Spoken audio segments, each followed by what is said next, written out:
Charlie Cromartie admits she owed some HOA dues back in January. She says just $132. But she says then one thing led to another. She told me the HOA claimed she was leasing out the house without the right paperwork. She says she wasn't. She says the HOA fined her for weeds. And she says the real killer, she racked up late fees. Listen to this, $100 per day. I just don't think it's fair, and it's not right. So she says she's been refusing to pay, going back and forth with the HOA for months. I said, this is insane. I said, these excessive fees are insane to me. And now this. Cromartie told me the HOA put this lien on her property.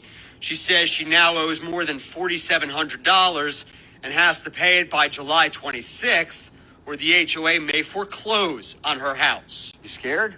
Yeah, because they can take your house. Meanwhile, the HOA's on face value, well, my policy is always comply and obey with the HOA and your life will be better. That said, I think she might have a case. And I'm actually probably going to lean on her side for this particular instance.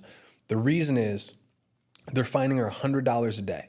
Now, anytime it goes to court, usually the statutes are going to talk about how it needs to be fair and reasonable. Any fine, any penalty needs to be fair and reasonable proportionately to the original violation. So the fact that they're fining $100 a day, I find is excessive.